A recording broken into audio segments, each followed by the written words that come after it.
work for the Live Oak Public Library, and today I'm going to be reading Fairy Tales from the Brothers Grimm by Phillip Pullman. This book is available for checkout at the library. Today's story will be Godfather Death. A poor man had 12 children and had to work day and night just to get them a little food to eat. So when his wife gave birth to a 13th, he didn't know what to do, and he ran out into the road thinking he might as well ask the first person he met to stand godfather. The first person who came along was God himself. Since he knew everything, he didn't have to ask what was in the man's mind. "My poor man," he said, "I'm sorry for you. I'd be glad to hold your child at his baptism. I'll look after him. Don't you worry about that." "Who are you?" said the man. "I am God." "Well, be on your way. I don't want you for a godfather. You give to the rich who don't need it, and you let the poor starve." Of course, he only said that because he didn't know God's purpose in being so kind to the rich and so cruel to the poor.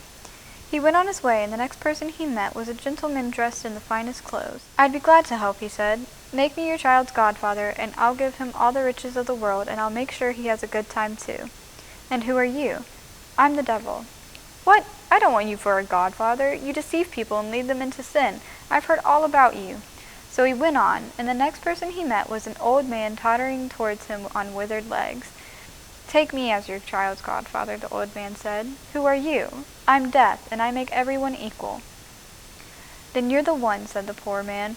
"You take away the poor, and you take away the rich. You shall be godfather to my child."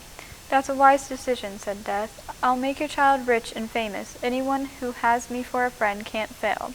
"Next Sunday, then," said the man. "Make sure you turn up on time." Death appeared at the baptism just as he'd promised, and swore all the vows and behaved with perfect propriety. So the boy grew up, and when he became of age, his godfather came to the house and said, "Come with me, young man." The boy followed his godfather out into the forest, where the old man showed him a particular herb. "This is a present from your godfather," he said. "I'm going to make you a famous physician. Whenever you're called to the bed of a sick person, just look around and you'll see me. If I'm standing by the patient's head, you can tell his family that all will be well. Then give him a little of this herb any way you like. Give him a leaf to chew, make some tea from the flowers, grind the roots up into a paste and make pills. Doesn't make any difference. In a day or so, he'll be perfectly well again. But if I'm standing at the foot of the bed, he belongs to me. Remember, you have to say there's no help for him. No doctor in the world could save him. Now this will always work, but watch out. If you give the herb to anyone who belongs to me, something very bad will happen to you." The young man did as his godfather said, and it wasn't long before he was the most famous doctor in the world. People were amazed by his ability to know at once whether the patient would live or die, and they came from every country in the world to consult him and gave him so much money that he soon became a very wealthy man. Now it so happened that the king of the country fell ill. The famous physician was sent for. The courtiers asked him to say whether the royal patient was likely to survive. However, when the young man entered the bedroom, he saw his godfather standing at the foot of the bed. The king was doomed. That wasn't what the king's family wanted to hear, of course. "If only I could contradict my godfather just once," thought the physician. "He'll be angry, no doubt, but I am his godson, after all. Maybe he'll overlook it. I'll risk it anyway." So he turned the patient round so that Death was standing at his head and gave him a decoction of the leaves to drink, and pretty soon the king was sitting up and feeling much better. However, immediately the young man was alone. Death came to him, frowning darkly and shaking his finger. "You tricked me," he said. "I take a very dim view of that. I'll overlook it this time because you're my godson, but try it just once again and you'll be sorry, because I'll take you away with me when I go." Not long afterwards, the king's daughter fell gravely ill. She was his only child, and the king wept day and night until his eyes were so swollen he could barely see. He announced far and wide that whoever could cure her would marry her and inherit the kingdom. Naturally, the young man was among those who came to try, and once again when he entered the sick room, there was Death standing at the patient's feet.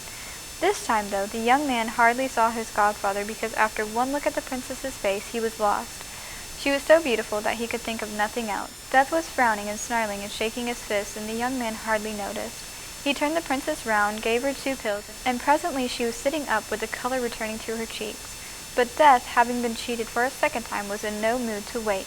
He seized the physician with his bony hand and said, "Right, my boy, you're done for now." And he pulled him away from the princess's bedside, and away from the palace, and away from the town, and his ice-cold grasp was so firm that the young man couldn't pull free, no matter how hard he tried. Death led him to a great cavern under the mountains where thousands and thousands of candles were burning, some of them tall, some of them medium-sized, and others short. They were on the point of going out. In fact, at every moment some candles did go out, and others elsewhere suddenly came alight, so that the little flames seemed to be leaping about from one spot to another in constant movement. "See these candles," said Godfather Death. "Everyone alive on earth has a candle burning down here. The tall ones belong to children, the middle-sized ones are married people in the prime of life, and the little ones are old people. Mostly, that is. Some people who are only young have a very short candle." "Which is mine," said the young man, thinking that his candle was bound to have a long way to burn down yet. Death pointed to a little stump where the flame was already guttering. The young man was horrified. "Oh, Godfather, dear Godfather, light another one for me, I beg you. I long to marry the princess. You know why I had to turn her around. I fell in love with her at once. I couldn't help it. Please, dear Godfather, let me live my life." "That's impossible," said Death. "I can't light another one without letting the first go out."